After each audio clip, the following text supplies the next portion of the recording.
बहुत सारे बदलाव हुए हैं, लॉ आए हैं, उन्हीं से मैं शुरुआत करने वाला हूं। तो मेरा पहला सवाल यह रहेगा सभी पैनलिस्ट से, आपके अनुसार डायरेक्ट सेलिंग इंडस्ट्री के लिए कानून लाना क्यों जरूरी था? सबसे इंपॉर्टेंट बात है कि डायरेक्ट सेलिंग एक ऐसी इंडस्ट्री है कि जिसमें अनएम्प्लॉयमेंट का प्रॉब्लम सॉल्व करने की बहुत ज़्यादा क्षमता है।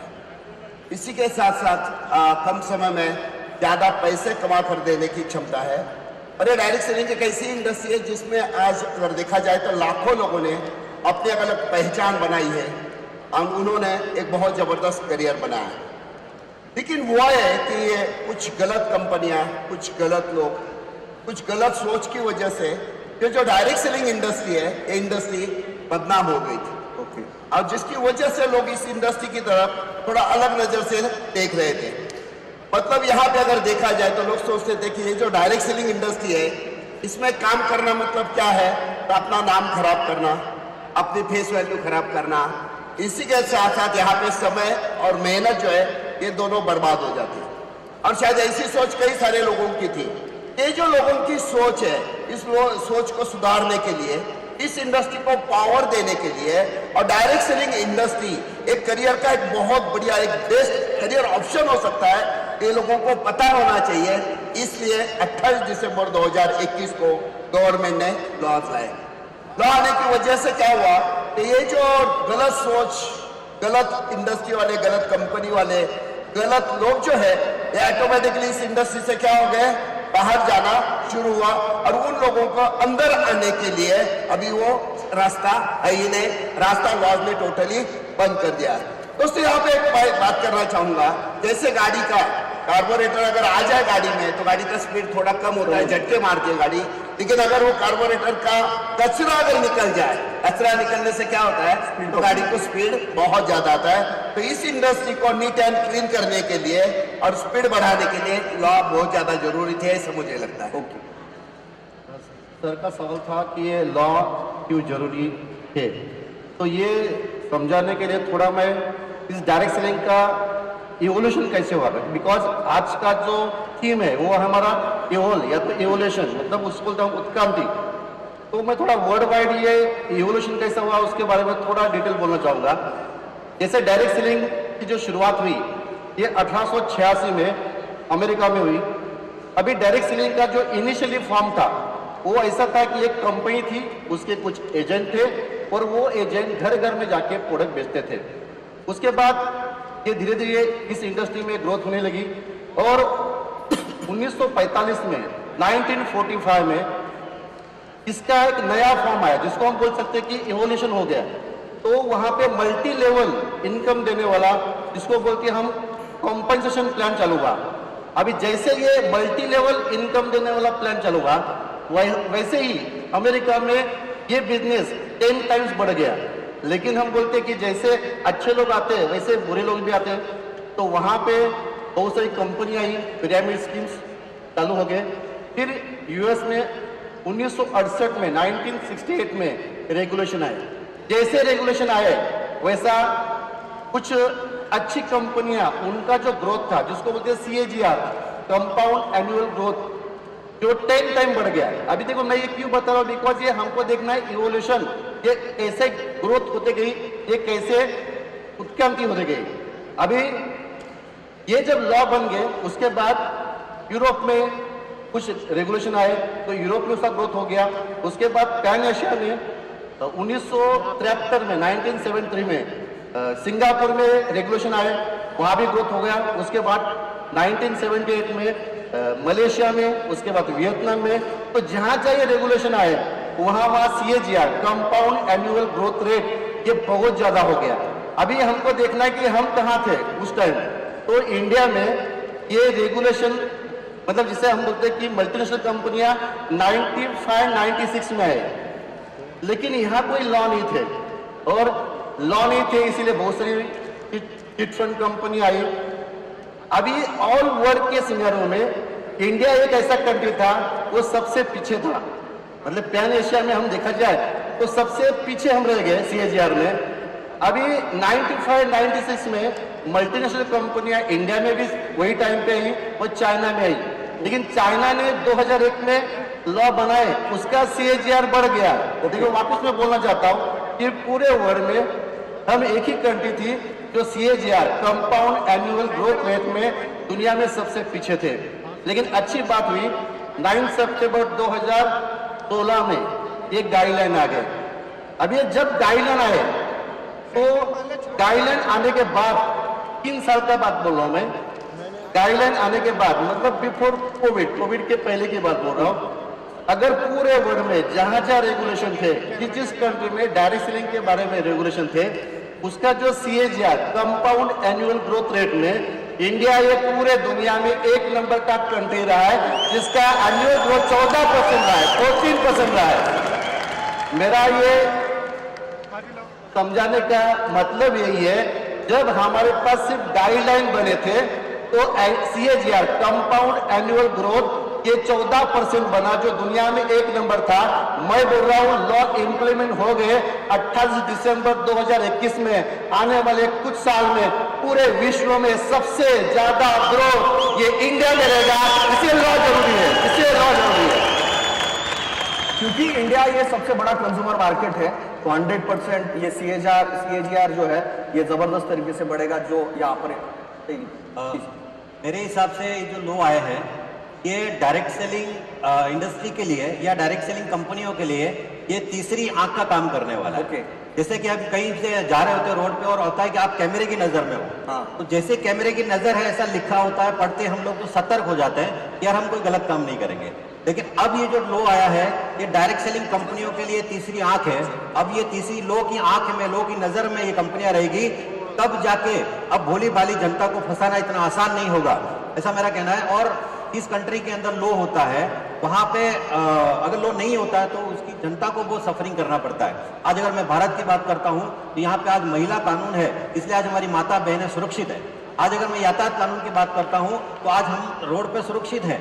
तो इसकी वजह से अगर इस इंडस्ट्री में भी सिस्टम लाना है तो उसके लिए लॉ जरूरी था, ऐसा मुझे लगता है। गलत काम को रोकना और सही काम को बढ़ावा देना यही कानून का काम है।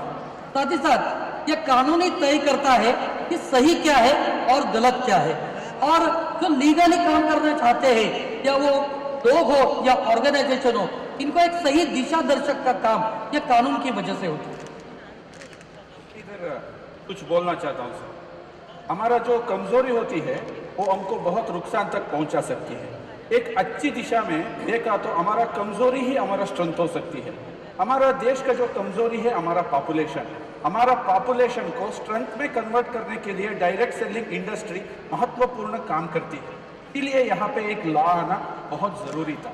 डायरेक्ट सेलिंग इंडस्ट्री जो है ये सिर्फ प्रोडक्ट डिस्ट्रीब्यूशन करने का सिस्टम नहीं है, कंपनी से लेके कंज्यूमर तक यहाँ लाखों लोगों का करियर होना बहुत जरूरी है। तो अभी एक एग्जांपल में देखा तो इंडियन रेलवे है। Indian railway just a people transportation system नहीं है, यहाँ पे लाखों लोगों का करियर है, इसीलिए वहाँ पे एक पावरफुल कानून चाहिए। मैं यहाँ पे एक एग्जांपल देना चाहता हूँ। हम करेंसी ट्रांजैक्शन करते हैं या नोट्स ट्रांजैक्शन करते हैं, यहाँ पे नोट से क्या है बहुत फायदा है, इसमें बहुत कुछ हमारा इकोनॉमी चल रही है। वही नोट डुप्लीकेट बन गया ना, हमारा इकोनॉमी पूरा बर्बाद होने वाला है। ऐसे ही डायरेक्ट सेलिंग इंडस्ट्री ये आगे जाके बहुत फ्यूचर है, इसीलिए ला लाना बहुत जरूरी है। मतलब जो अनएम्प्लॉयमेंट का प्रॉब्लम है, ये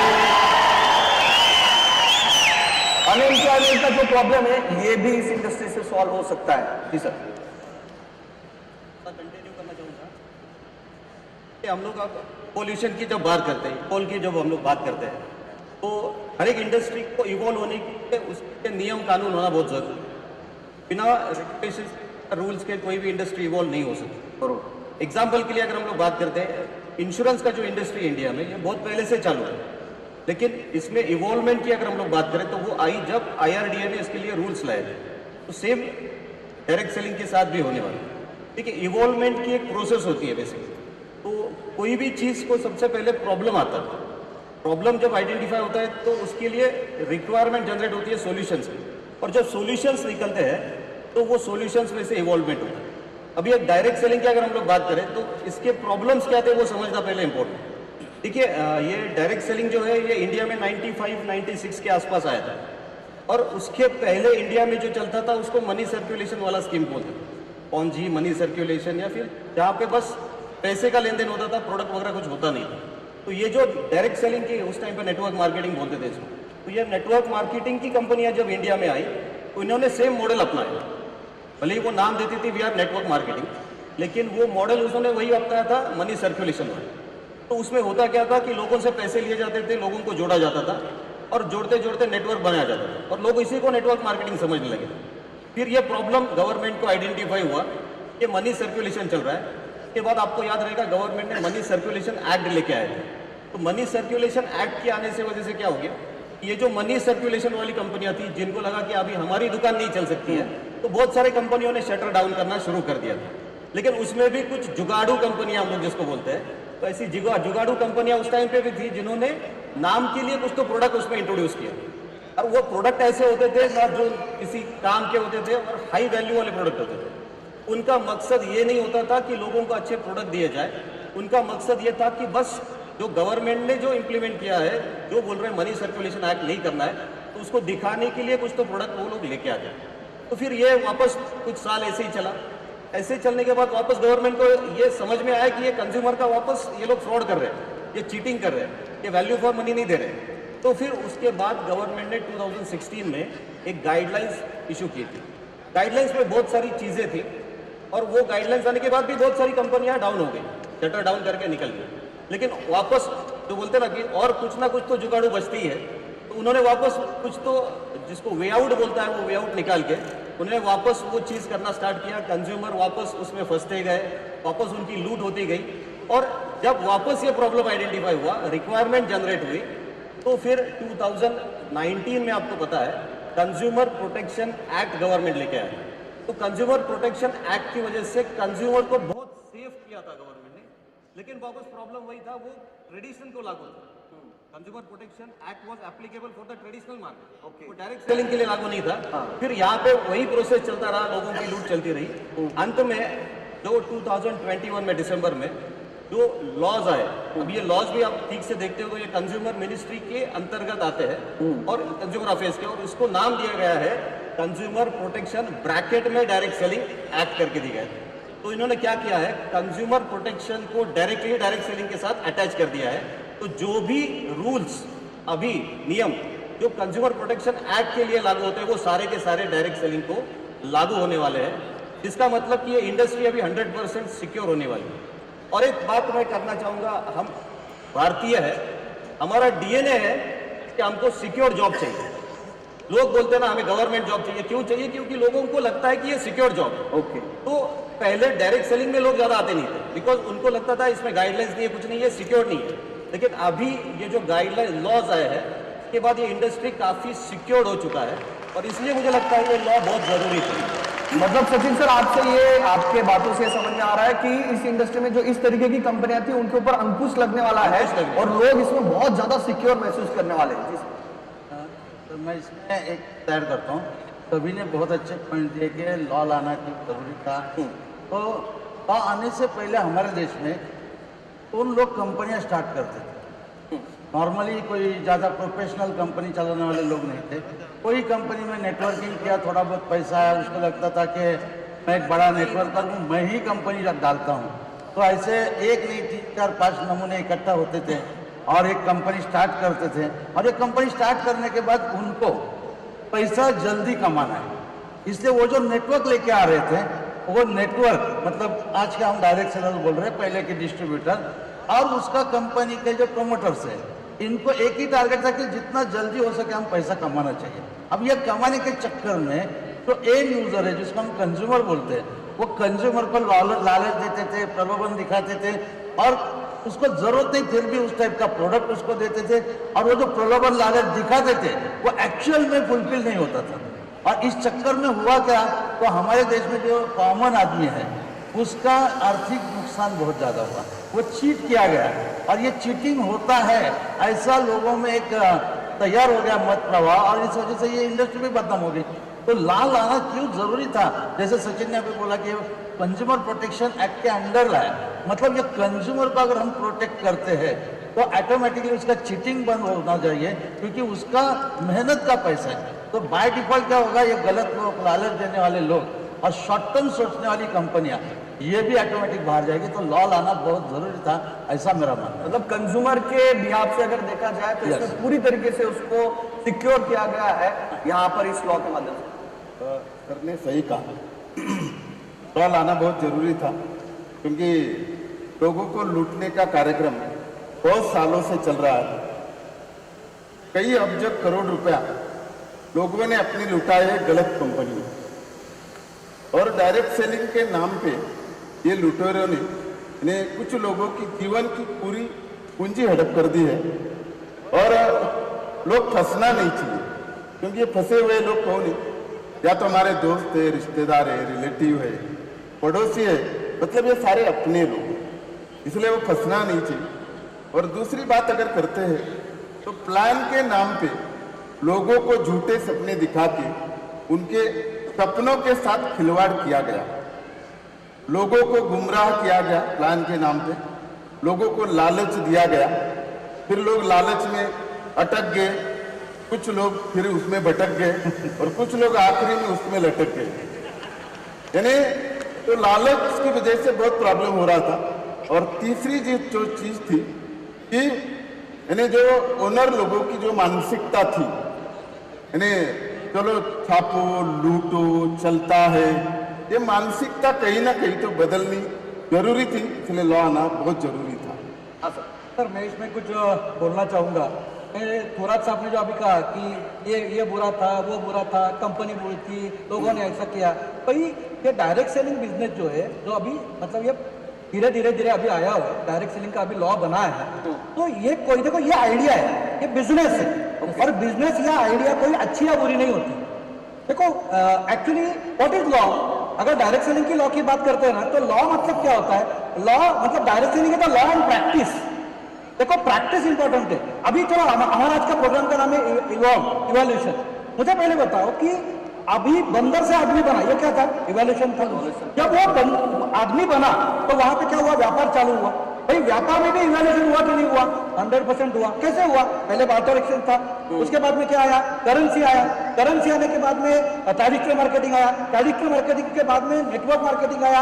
अभी हम लोग उसको बोलते डायरेक्ट सेलिंग। मतलब आप देखिए कि ये जो धीरे धीरे जो बदला हुआ है ना, ये है प्रैक्टिस। और ये प्रैक्टिस को लेके अभी देखो गवर्नमेंट क्या कह रहा है? गवर्नमेंट ये कह रहा है कि ये लॉ किसके लिए है? तो जो अनफेयर प्रैक्टिसेस चल रही है, जो गलत चीजें चल रही है, उसको हम लोग रोकेंगे। और ये जो इंडस्ट्री है, ये इंडस्ट्री को डेवलप करने के लिए, बढ़ावा देने के लिए हम लोग यहाँ पे क्या करेंगे? इस लॉ का इस्तेमाल करेंगे। मुझे ये कहना है कि कोई भी बिजनेस या आइडिया बुरी नहीं होती है ना, अच्छी ही होती है, बस उसको प्रैक्टिस के ऊपर हम लोग ध्यान देते हैं। लॉ ये काम करेगा, अभी डेवलपमेंट का काम करेगा। ओके, यानी कि आपके सभी के बातों से मुझे ये महसूस हो रहा है कि इस डायरेक्ट सेलिंग इंडस्ट्री में अभी इवोल्यूशन की लहरें अभी आना शुरू हो चुकी है। अभी टाइम बताएगा कि इस लहरों में कितनी कंपनियां टिक पाती है।